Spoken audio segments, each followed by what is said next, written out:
C'est l'heure de l'actualité du théâtre et avec Jean-Philippe Viau, nous avons choisi cette semaine de vous divertir en allant voir une création très drôle, donc, dans laquelle vous allez notamment retrouver deux comédiens que vous connaissez très bien. Et oui, pour sa deuxième pièce, Isabelle Lenouvel a écrit là une sympathique et amusante comédie dans laquelle couple et amitié sont quelque peu écorchés. À l'affiche, on retrouve avec plaisir un splendide Thierry Lhermitte, un célèbre inconnu Bernard Campan, ainsi que les craquantes Florence Darel et Christiane Millet. Cette délirante création, Le syndrome de l'Écossais, se joue en ce moment même dans la capitale au Théâtre des Nouveautés, dans une énergique mise en scène signée Jean-Louis Benoît. Et croyez-moi, ça fait un bien fou. Je peux en prendre combien? Ah non, Quoi non, périmé.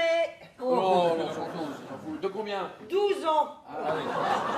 Avant, il se passait pas grand-chose, mais maintenant, il se passe plus rien. Je ne savais pas que j'étais mariée. Et... C'est un couple qui reçoit le belle-sœur et beau-frère pour l'anniversaire de mon épouse, en l'occurrence. Moi, je ne peux pas le blairer, cet individu. Il va y avoir une consommation de médicaments qui ne doivent pas être pris avec de l'alcool, mais en abus de l'alcool en cachette, sa soirée part en vrille. Qu'est-ce que c'est que cette histoire de problème de couple entre Bruno et moi? Non mais ça va, Florence, tu sais bien, à un moment, faut choisir ou les ravioles ou les écrevisses à l'ananas. Il m'a dit qu'il cherchait un Écossais qui se cache en haut du placard. Alex, c'est un homme d'affaires très centré sur lui, qui martyrise un peu sa femme aussi, parce qu'il est toujours en train de piquer des colères. Et Bruno, il est auteur. C'est le genre de personnage qui dit du mal des autres. Dis donc, il a des sautes d'humeur très inquiétantes, lui. Hein. Limite maniaco-dépressif. Pourquoi limite? Il devrait être sous lithium depuis longtemps, matin, midi et soir. Et ma sœur, franchement. Ah, là, pour elle, on n'a pas encore mis au point la bonne molécule. Là. Non-dit, mesquinerie et hypocrisie s'entrechoquent sur les planches. Précise et percutante, la mise en scène et la direction d'acteur de Jean-Louis Benoît fait mouche à tous les coups. Les schémas familiaux volent en éclats, les masques tombent et le public jubile. Sache, Florence, que la pyrolyse n'est pas un mode de cuisson. Isabelle, elle parle un peu comme ça de sa pièce, une quête du bonheur, aujourd'hui dans un milieu bourgeois assez aisé.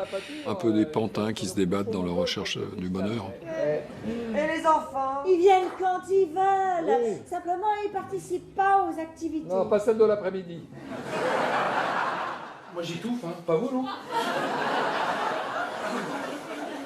S'il te plaît, Alex, va mettre un slip. C'est très contemporain, il n'y a que des clichés d'aujourd'hui. C'est une comédie, c'est une comédie comique. Vous savez, c'est des comédies pas drôles, c'est une comédie comique. Parlons de sa virilité, alors. Tu sais qu'il y a des tas de mecs que ça rassure sur leur virilité d'épouser des connes. Dans ce délirant huis clos où un dîner prétexte sert de règlement de compte, tout se dégrade aussi malicieusement qu'irrémédiablement. Entre vannes assumées et comiques de situation, tout le monde par ici plus ou moins en vrille, au grand bonheur des fans de l'Ermite et Campan, ravis d'ailleurs de retrouver là leur idole du rire en excellente forme. Cette comédie aux répliques assaisonnées, disons-le, est un pur divertissement pour tous les publics. Voilà, c'est tout pour aujourd'hui. Bon spectacle et à très bientôt.